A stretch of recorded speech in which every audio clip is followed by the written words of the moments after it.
কে জিতবে মনে হয়? এবারে তমলুকের প্রার্থীগুলো দেখেছো? বাপরে বাপ, ভালোই মারাত্মক কন্টেস্ট হবে ও কিন্তু। তো মারাত্মক। আর তিনটে মানে আমি দলেরই যখন ভালো first প্রার্থী দেখি, আছে, আমি তো মানে মানে যথারীতি আমি দেবাংশু ওখানে কি না। হ্যাঁ, কিভাবে অভিজিৎ এবার বুঝতে গঙ্গোপাধ্যায় পারছি। না, এবার আমাকেও কিছু বলতে হবে। আলোচনায় টিকে থাকতে গেলে আমাকে কিছু বলতেই হবে। বড় জিনিস হচ্ছে তুমি প্রার্থী যখন মোটামুটি হেভিওয়েট ঘোষণা প্রার্থী করেছে, আছে। অতটা হেভি ওয়েট নয়, মানে ওদের ওজন ঠিকঠাকই আছে, আমি টিভিতে দেখেছি। ধর কি যে হলো? আপনি বলে দেন না মাঝে, বাদ দেওয়ার কোনো মনে কথা, বাদ দাও, জানে না কিছু। তো বলছি যে আচ্ছা ওই নেতাটার কি হলো?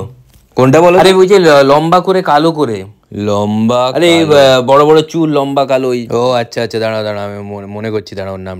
Chris Gayle. আপনি কি মজা করছেন নাকি?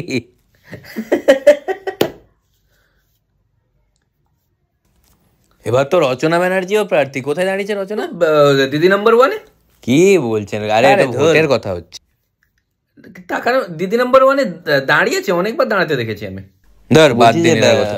আচ্ছা, সংখ্যাগরিষ্ঠতা কে পাবে কি মনে হচ্ছে? সংখ্যাগরিষ্ঠতা তো একটা ম্যাটার। আবার আপনি সংখ্যাগরিষ্ঠতা কি বলুন তো? ও গসাগু, গরিষ্ঠ সাধারণ গুণনীয়ক। ধর আপনি পুরো মানে Please, আপনি আরে দাদা, থামবেন এটাই একটু? থামুন না আপনি। এবারে ইলেকশনে কন্টেস্ট প্রচুর হবে না? হ্যাঁ হ্যাঁ, খুব খুব কন্টেস্ট।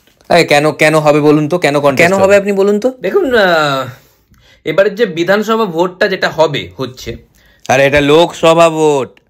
আমাকে আমাকে প্লিজ পুরোটা বলতে দিন। আমি পরের বিধানসভা ভোটের কথা বলছি। মানে আপনার কি মতে, ইনার মতে পরের বিধানসভা ভোট হবেই না। তো আমি এই লোকসভা ভোটে যেটা দেখতে পাচ্ছি যে ভয় সবার, এই জন্য যে হেরে গেলে চিফ মিনিস্টার চেঞ্জ হয়ে যাবে না।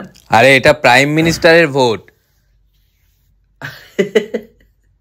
পুরোটা আমাকে বলতেই দিচ্ছে, একটু প্লিজ বলতে দিন। আমি বলতে চাইছি যে চিফ মিনিস্টার যেটা প্রাইম না হচ্ছে না, আসছে।